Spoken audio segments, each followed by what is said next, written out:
What happens when one of Britain's most beloved comedy legends walks into a morning talk show expecting a friendly chat, only to be ambushed by a host who seems determined to tear him down? In just 32 seconds, a simple question about his career would spark the most shocking on-air meltdown in daytime television history. The studio lights were bright that morning. Rowan Atkinson sat in the guest chair, dressed smartly in a dark suit, his posture relaxed but professional. He had been on countless talk shows before. This should have been easy. Just another morning chat about his work, his life, maybe a few laughs about Mr. Bean. But from the moment Lorraine Kelly introduced him, something felt off. Well, Lorraine said, leaning back in her chair with a smirk that didn't quite reach her eyes. Look who decided to grace us with his presence. Rowan Atkinson, everyone. The audience applauded politely, but Rowan's smile faltered slightly. That introduction felt pointed, sharp. He brushed it off. Maybe she was just having an off day. Thank you for having me, Rowan said, his voice warm and genuine. Lorraine waved her hand dismissively. Oh, we're just thrilled you could fit us into your busy schedule. I'm sure you have so many important things to do. There it was again, that edge. Rowan glanced at the other panelists sitting nearby. There was Christine, the show's resident lifestyle expert, and Marcus, the entertainment correspondent. Both looked uncomfortable, shifting in their seats. Well, I always enjoy talking about my work, Rowan replied carefully, maintaining his composure.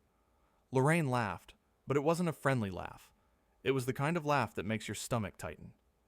Your work, right. Let's talk about that, shall we? You've been playing the same character for, 30 years now? Must be exhausting, making faces for a living. The studio went quiet. Even the cameramen seemed to freeze. Christine's eyes widened. Marcus cleared his throat nervously. Rowan sat up straighter. I'm sorry, but I think there's more to my career than just one character. I've done quite a bit of theater, film work, stand-up comedy. Oh, have you now? Lorraine interrupted, leaning forward with mock interest. Because from where I'm sitting, it looks like you've been dining out on the same rubber-faced routine since the 90s. Tell me, do you ever get tired of being a one-trick pony? Christine jumped in, her voice slightly shaky. Lorraine, I think that's a bit unfair.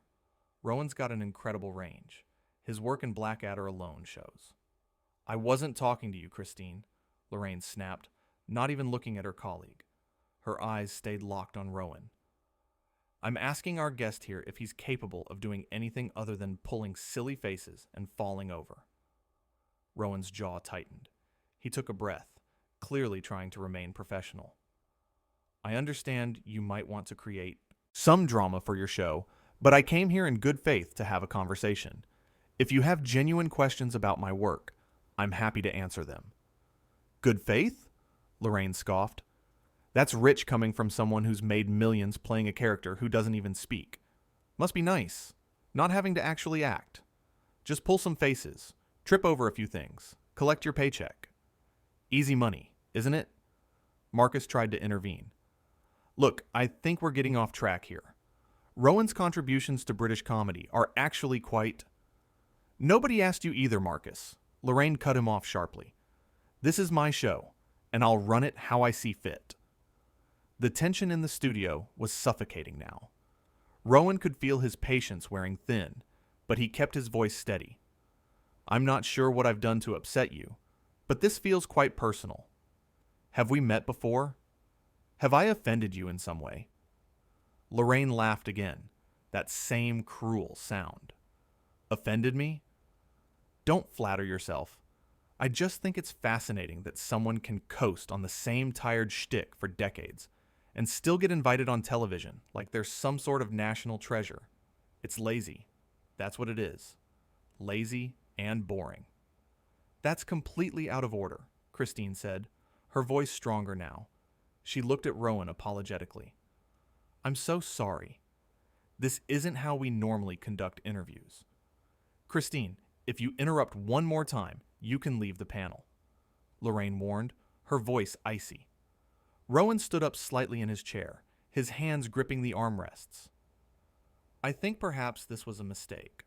I came here to talk about my upcoming projects, to connect with your audience, but it's clear you have a different agenda. Sit down, Lorraine commanded. We're not finished here. Actually, I think we are, Rowan said firmly. I don't need to sit here and be insulted by someone who clearly has no respect for their guests or their own colleagues. Lorraine's face flushed red. Excuse me? Do you know who you're talking to? This is my show. My show. You don't get to tell me when we're finished. Then perhaps you should have thought about that before you decided to turn this interview into a personal attack, Rowan replied, his voice calm but firm. I've been in this industry for over 40 years.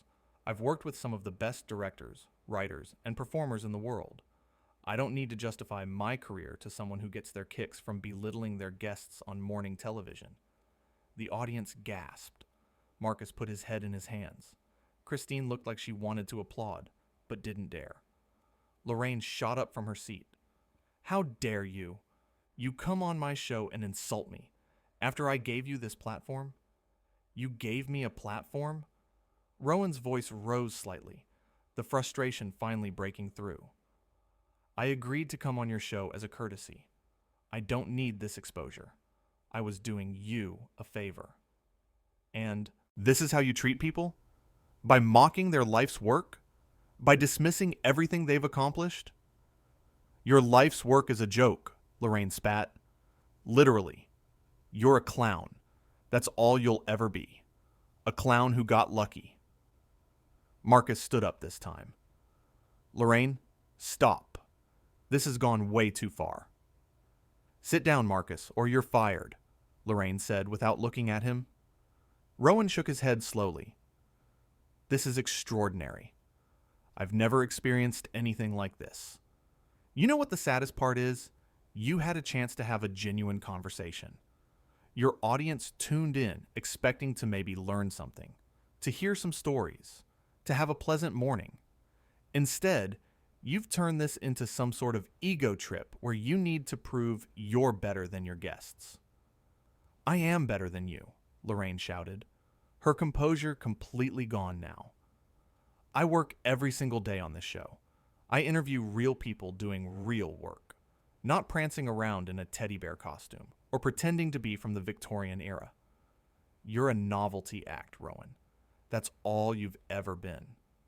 Christine stood up too. I can't be part of this. Rowan, I'm so sorry. Don't you dare walk off my set. Lorraine pointed at Christine. You're under contract.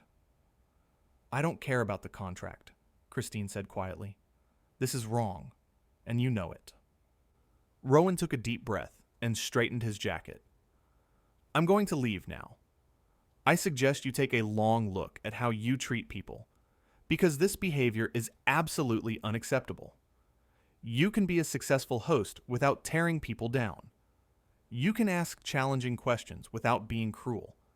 And you can disagree with someone's work without attacking their character. Get out then, Lorraine sneered.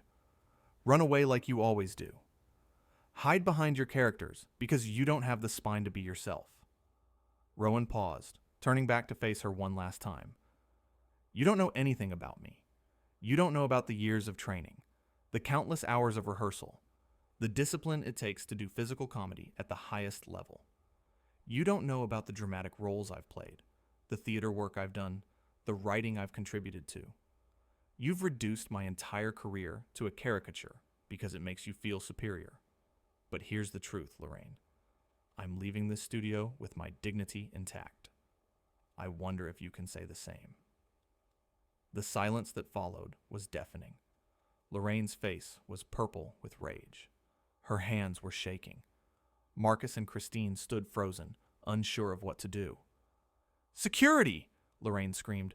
Get him out of here! Get him out now! I'm already leaving, Rowan said calmly. He unclipped his microphone and placed it carefully on the chair. There's no need for security. I'm perfectly capable of walking out on my own. You're banned! Lorraine shouted after him. You hear me? You're never coming back on this show. Never. Rowan, walked toward the studio exit with his head held high. As he passed the cameras, he gave a small, polite nod to the crew members who looked mortified by what they'd just witnessed. "Fine by me," Rowan called back without turning around. "I wouldn't dream of subjecting myself to this again." Lorraine picked up her coffee mug and slammed it down on the desk. Coffee splashed everywhere. "He's has been, a nobody. We don't need him." Marcus finally found his voice. "Lorraine, the cameras are still rolling." "I don't care," she shrieked. "Let them see. Let everyone see that I don't tolerate disrespect on my show." Christine walked over to Lorraine's desk. "You're the one who was disrespectful. From the very first moment. He was nothing but professional until you pushed him too far." "You're fired," Lorraine said coldly. "Both of you. Marcus, Christine, you're both fired. Get off my set." Marcus looked at Christine, then back at Lorraine. "You know what? I think we're better off. Come on, Christine." As the two panelists gathered their things and left, Lorraine stood alone at her desk, breathing heavily. The studio crew exchanged worried glances. The audience sat in stunned silence. Some people were recording on their phones. Backstage, Rowan was met by a young production assistant who looked absolutely mortified. "Mr. Atkinson, I am so sorry. That should never have happened. We had no idea she was going to." Rowan held up his hand gently. "It's not your fault. These things happen. I've been in show business long enough to know that not every interview goes smoothly." "But that wasn't just rough," the assistant said. "That was completely out of line. She attacked you personally. She insulted your entire career." "She did," Rowan agreed. "But getting angry about it won't change anything. I said what I needed to say. I stood up for myself. And now I'm leaving with my head held high. That's all anyone can do in a situation like that." Another crew member approached. "We're all really embarrassed. This isn't what our show is about. Or at least, it's not what it should be about." Rowan gave them a kind smile. "I appreciate that. Look, I know you're all just doing your jobs. You didn't sign up to be part of whatever that was. Don't worry about me. I'll be fine." Back in the studio, Lorraine was trying to regain control. "Well," she said to the audience, her voice shaky, "that was certainly unexpected. I suppose some people just can't handle honest criticism." But the audience wasn't buying it. Several people stood up and walked out. Others sat with their arms crossed, expressions of disapproval clear on their faces. One audience member called out, "That wasn't criticism. That was bullying." Lorraine's eyes flashed. "Excuse me? I was doing my job. I was asking tough questions." "You were being nasty," another person shouted. "He didn't deserve that." The floor manager rushed over to Lorraine. "We need to go to commercial. Right now." "I'm not finished," Lorraine insisted. "Yes, you are," the floor manager said firmly. "We're cutting. Now." As the cameras switched off, Lorraine slumped in her chair. The reality of what had just happened was starting to sink in. She'd gone too far, way too far, and now it was all on tape. There was no taking it back. Meanwhile, Rowan was in a car heading away from the studio. His phone was already ringing. His agent, his publicist, friends who had somehow already heard what happened. But he didn't answer. He just looked out the window at the London streets passing by. He thought about Lorraine's words. One-trick pony. Lazy. Boring. The words stung. Of course they did. But he knew they weren't true. He'd spent his entire life honing his craft. He'd worked with brilliant people. He'd brought joy to millions. One bitter host on a morning talk show couldn't take that away from him. What bothered him more was the cruelty of it, the unnecessary meanness. He'd done nothing to provoke it. He'd simply shown up, ready to have a pleasant conversation, and she'd attacked him from the start. Why? What did she gain from it? A few minutes of feeling powerful? At what cost? Back at the studio, The remaining crew members were in shock. They gathered in small groups, whispering urgently. Some were reviewing the footage, unable to believe what they were seeing. Others were already updating their resumes, sensing that this show was about to implode. The executive producer stormed onto the set. "Where is she?"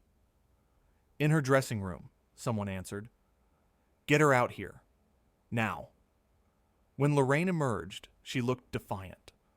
"Before you say anything, he was being difficult." "He was being difficult?" the producer repeated incredulously. "Lorraine, you verbally assaulted one of Britain's most respected performers on live television. You called his entire career a joke.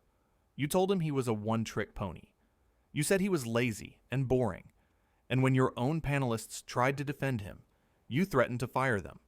Which, by the way, you can't actually do." "I was trying to get a real interview," Lorraine protested. "I'm tired of these puff pieces where we just smile and nod and ask softball questions." "There's a difference between asking challenging questions and being abusive," the producer said. "You crossed a line. Multiple lines. And now we have to deal with the fallout." "I'm sure it'll blow over," Lorraine said dismissively. "Blow over?" The producer's voice rose.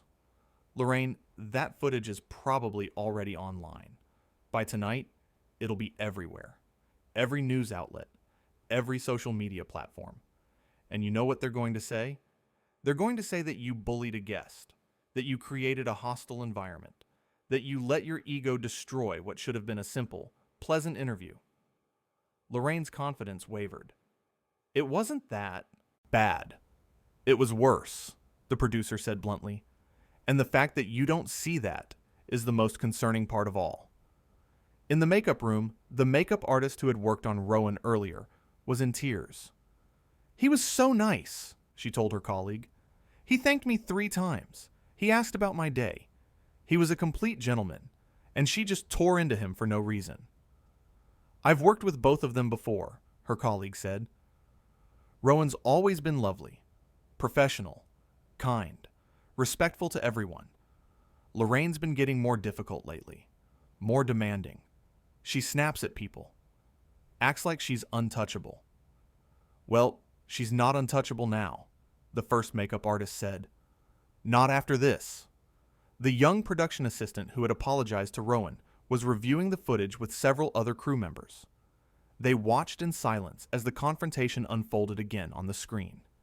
Every insult, every dismissive comment, every moment where Lorraine's mask slipped and revealed something ugly underneath. "Look at his face," one of them said, pointing at the screen. "He's trying so hard to stay professional. Even when she's attacking him, he's still trying to be reasonable. And look at her," another added. "She's enjoying it. She actually likes making him uncomfortable." The assistants shook their head. "I don't understand. Why would anyone do this? What did she think was going to happen?" "She thought she'd look powerful," someone answered. "She thought tearing down someone successful would make her look strong. But all it did was make her look small."